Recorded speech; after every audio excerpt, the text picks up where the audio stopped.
British people are truly the most evil people in history. But this was the cringeworthy appearance that she made on Meghan's flop podcast Archetypes. The treatment of you, and I'm so sorry you've had to withstand it, it has re-highlighted for us the intense unkindness and bigotry and misogyny of our media. And I think and I hope and I feel faith that tides are changing because so many of us are fighting back. Listening to that podcast with her and Meghan, who I loathe, as you know, I've talked about this many, many times.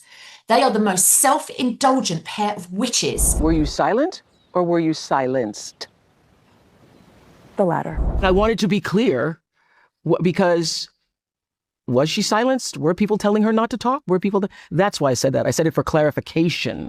What a load of codwallop. Why does the evil Meghan Markle seem to surround herself with best mates who believe that Brits, the British people, are the most evil in history? Step for Jameela Jamil. Is there a worse person in this country than her? Probably not. For once, I actually agree with Piers Morgan, who says, given she feels this way about Brits, surely Jamil will no longer wish to grace us with her graceless presence. I couldn't agree more. Why on earth would you want to be an adopted country, Jameela Jamil, if you hate us all so much? It's the same reason why I have absolutely no desire for Meghan Markle to return to this country with Prince Harry. So let me take you through how this row has developed. Richard Eden reporting that Meghan's friend Jameela Jamil has said that British people are truly the most evil people in history. This was all sparked, of course, because of the fact that Jamil is, how do you put it, someone who seems to take all of the good things about this country while hating us. Indeed, she even agreed to contribute to Meghan Markle's negative commentary about this country. Jameela, though, is a very privileged girl herself who got the best from this country. She attended a £32,000 a year school, Queen's College, in London's Marylebone, alongside the likes of those uber working class folk like Anna Wintour and Jane Asher. It is not the first time that she has criticised her former compatriots either. Last year, she explained why she had moved to California like Harry and Meghan. I went over there because I was sick of England, she said. I was sick of being made to feel at 28 that my time was up, being told to reinvent myself. I've never heard of a man being told he needs to reinvent himself in his 20s. I'd been told for 17 years that my 15 minutes of fame is going to be up soon. At what point are we going to stop panicking, women? It's so preposterous. I was offended by the way I was being treated. So I went to America. Jameela, I knew you. In my old world in show business, no one was talking about your lack of talent because you happen to be a female. It was just the shock that someone who did have no discernible level of talent had somehow found a level of fame and riches that seemed to be beyond your capabilities. The fact that you've done so, fine.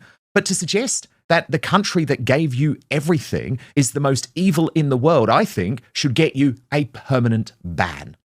So this latest controversy has swelled because of a truly revolting podcast called Yestagays. Now, I'm making the judgment on this podcast, having listened to less than 2 minutes of it, but once you hear these 2 minutes, I'm sure you agree with me. So first, Jamil revealed that there is literally a race war going on in the UK, describing the country as fucked. Maybe I agree with her there, but she predictably blames it on Brexit rather than mass immigration or the Islamist takeover. What's it like coming to America from London at a time like this? I mean, I lived here for 10 years, so I'm fairly, acclimatized. I got here a year before Donald Trump first became president. So I've seen this country go through its ebbs and flows. I was here for the pandemic. Yeah. So this definitely feels like a scarier time than ever. But generally, I feel emotionally prepped. And also, Britain is fucked. Yeah. Right. So it doesn't feel as though, I'm going back to some sort of haven. There's literally a race war happening Truly. right now. Because Britain has been in perimenopause for a while. When I'm watching... We kind of started it. Brexit Brexit paved the way for American chaos. God, they put the stone in the road. God damn it, the Brits. Always leading the way. Fucking Brexit. Just give me Daniela Westbrook and let's just roll with it. I know. Now, just a reminder, Jamil is Indian on her father's side, Pakistani on her mother's side. So there is always another place to go. But after that entree on Yestagays, here is the main. We're all just evil, folks. I'm so lucky to have been a part of that show. It was so well written. And Megan Amram as well is one of the lead writers on that show who just wrote the shit out of Tahani. And so together we all crafted her. But I just had to make her more of a bitch. They wanted her to be very sweet because Americans think British people are so sweet, which is crazy because British people are truly the most evil people in history. Like they are 100. Thanos. Britain is 100%. Thanos. Go to like, a museum, it is, guys. Yeah, they owe 43 trillion to India. Maybe go to Shelter Firehouse and leave there and be like, wait, was that girl mean to me? Like, everyone's mean. But we colonized the world. Like, it's Or like, just the artifacts in the museums. I'm like, why is that not in Africa? Yeah. She's not joking, by the way. Piers Morgan posting, excellent. Then obviously Ms. Jamil will no longer wish to grace us with her graceless presence. Now, Jameela Jamil, as I say, not a talented woman. She found fame as one of those sort of T4 presenter types, then has pretended to be an actress since. But the biggest headlines that she has received is by being a big-time backer of Prince Harry and Meghan Markle. And she got them all wrong too. But this was the cringeworthy appearance that she made on Meghan's flop podcast Archetypes. Outspoken is a community. I love reading your comments, even when you disagree with me. So please hit subscribe to keep this channel growing. It's an unfathomable amount of that you take, Meghan. I can't believe it. and I fought back on your behalf years before I'd ever met you because I was so outraged by it. I was so outraged with the twisting of this very normal, very kind, very civilized woman. That demonization just shows how afraid they are of you. And I'm sure maybe you can't keep this in or whatever, but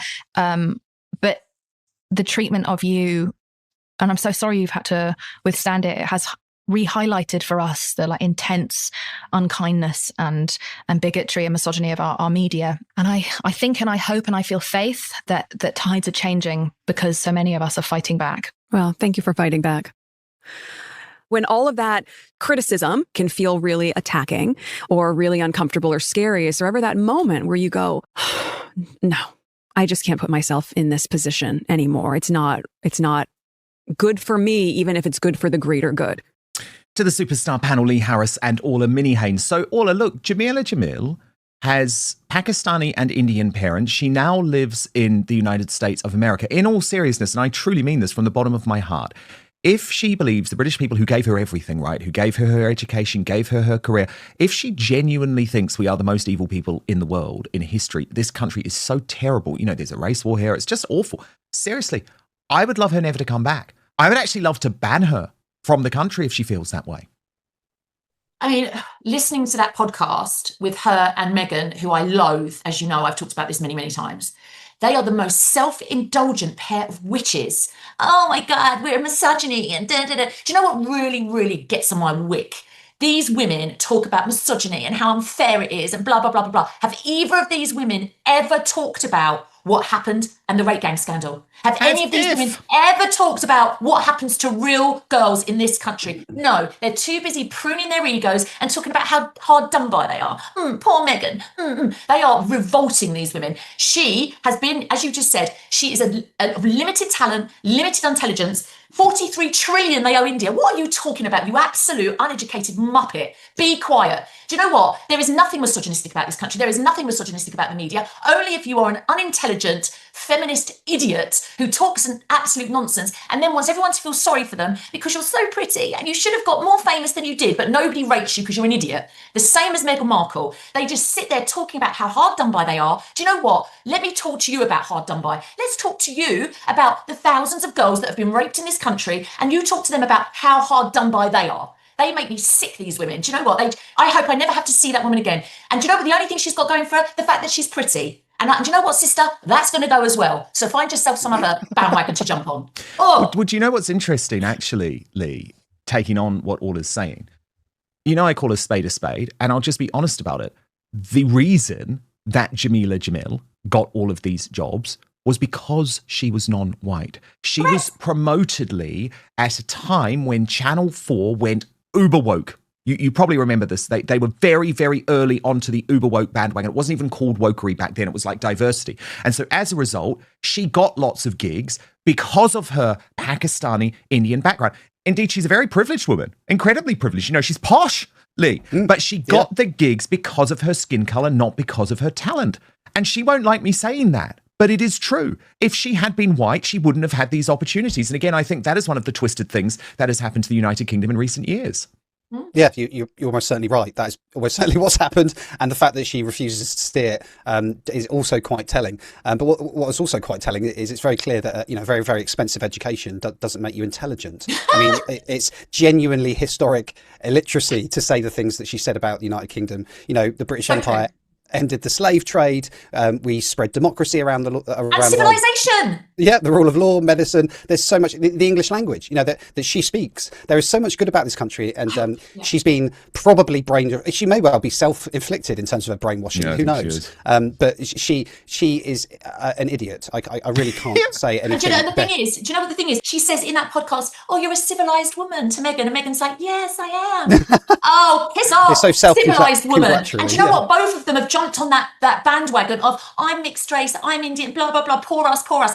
As you said, do you know what? Shut up. No one cares anymore. You're talking absolute nonsense. And do you know another thing quickly? I spent years in India, going around different cities in India for work. And I'm telling you, the amount of people that said to us, or said to me, cab drivers, waiters, that the best thing about India was when when it was colonized, because they it was civilized. There weren't people sleeping on the streets. There wasn't poverty. There wasn't corruption like it is now. And these people make out that we are the most horrendous people. Really? Because, don't get Can I just add that it's deeply insulting what she said. It is. And, if she wants to talk about, people being nice and this country as a whole, I mean, she just repeated the mistake that Meghan Markle made. I mean, all this nonsense about the British media hating Meghan Markle, they hated her because she was hateful herself. Yeah. She was and a trust me, nasty piece of no work. one hated her to begin with. I mean, that's the point I was going to make. Embraced. But what is interesting is there are people now starting to rewrite history on Meghan Markle. Did you see this? If not, I'm going to show it to you. But Oprah Winfrey. Now, remember, Oprah did that big interview, right? And it was PR. It was total PR spin. And it's like, were you silent or were you silenced? And she was trying to put words in Meghan Markle's mouth to trash the British royal family. It's very clear 5 years on, that Oprah Winfrey was terribly lied to. And she's done one of these reaction videos. I've started to do these over on my Facebook, actually. And this is, for Vanity Fair, a reaction video. And she watches the interview with Meghan Markle. And it's very clear that she's embarrassed about it because it's been proven that Meghan Markle lied to her and she didn't push back. But I don't know if you buy her excuse as to why. Watch this and I'll get your reaction off the back. I've always valued independence. I've always been outspoken, especially about women's rights. I mean, that's the sad irony of the last 4 years, is I've advocated for so long for women to use their voice. And then I was silent. Were you silent or were you silenced? The latter. Oh, okay. Very nice. I don't think I've done it since. I don't know where the hell that came from. Whoop. Okay. I wanted to be clear because was she silenced? Were people telling her not to talk? That's why I said that. I said it for clarification because I didn't want later to hear, well, no, it wasn't that. It really was that I was silenced. They wouldn't let me talk. So it was all for clarification. Ola, you believe that? Oprah's covering her ass. But do you know what? The thing Big is, time. Meghan, again, right? Meghan, I've always been independent. That's why I had to marry a multimillionaire prince and be looked after, because I'm so independent. What a load of codwallop. Honestly, I cannot bear this woman. I can't bear it. And you were so right. I remember when they got married, I had a party at my house, a royal wedding party. We were delighted. Me too. Fabulous. And then she turned into a weasel and everyone hates her. And then they go, oh, it's because I'm black. It's nothing to do with you being black. It's to do with the fact you're an arsehole. Sorry, I'm just so annoyed so true. with this woman. It is dreadful. so true. Now look, Jameela Jamil is actually nominated for our worst Britain in the world today. So let's see if she's won. Stand by, Orla and Lee. First, I just want to get to some of the comments because loads of comments coming in today, especially about this plot to blow up Swindon. Crafty Lars says the MPs are too busy laughing and joking, living at large to worry about the foreign takeover. Sean Keegan 5868 says the police can no longer be trusted to even tell the truth, never mind protect the people. Disband the BBC. Yes, disband the BBC. Absolutely. He says because Prevent spend all their time monitoring children for having parents that teach them critical thinking. Indeed. Annabelle Lee says the UK elites are just sitting back ignoring the attacks on the people. And Rah Rah Rah 1 says he'll probably do, this is in reference to Mohammed Bashir jailed today, he'll probably do half of that 17 years. It also, given the rates that they're releasing prisoners early for people saying hurty words on social media. Kaz D, thank you so much. And Real Thinking Monkey, thank you so much for your super chats too. Now we come to the Union Jackass reveal, and the nominees are Stella Creasy, nominated by Ola Minnie Hain for mistaking a parakeet Parakeet, excuse me, for a pet parrot. Gary Lineker nominated by Lee Harris for begging Andy Burnham to tax him and other millionaires more. And I went for Jameela Jamil. We just saw why. The results are in, with just 4% of the vote. Sorry, Orla. It's Stella Creasy. The runner-up with 33% of the vote, it's Jameela Jamil. But a big win for Lee Harris today. Look at that, Lee. 63% agreeing with you. Fantastic. That Gary Lineker is today's worst Briton in the world. So, Orla, it's only fair that I let you nominate today's greatest Briton. Who have you gone for? Yes, Marlon. Oh, I love Marlon. Marlon, what a wonderful, wonderful man. He is our Restore Britain candidate for the mayor election in Manchester. He's worked in the NHS for 30 years, many of them as a mental health nurse. And he has got a daughter called Scarlett, who was a victim of the rape gangs. And he has fought relentlessly for women's rights and protection in Manchester and girls' rights and protection in Manchester and across the country. He's a wonderful man. He has been suspended by the Nursing and Midwifery Association Council recently because he was telling the truth on social media about the ethnicity, I can't get it out, of the rape gangs, and he has been suspended. So, typical, this is what we're dealing with, shutting down the truth, demonising people who are telling the truth and fighting for justice in this country, absolutely disgraceful. But Marlon is an absolute legend, brave, fighting against, for me, the most important issue of our time, and that is the safety of women and girls in this country in the middle of a rape epidemic. Yeah, I'm hoping to have him here on Outspoken next week. I've seen Elon Musk has even weighed on this controversy now, so it's going international. So I'm really hoping to talk to him next week. Thank you so much to our superstar panel, the brilliant Orla Mini-Hain. She is the Restore Britain spokeswoman for the safety of women and girls, and of course Lee Harris, independent media sensation. You can find him on X, on Dan, YouTube. say hello to Trudy. Oh, hello, Trudy. Yes, Trudy's a big Restore Britain supporter, but also a daily viewer of Outspoken. Loves Trudy, you. thank you so much. This video is for news reporting, commentary, and educational purposes. The views expressed are based on publicly available information and personal analysis. We strive for accuracy but encourage viewers to verify information through official sources.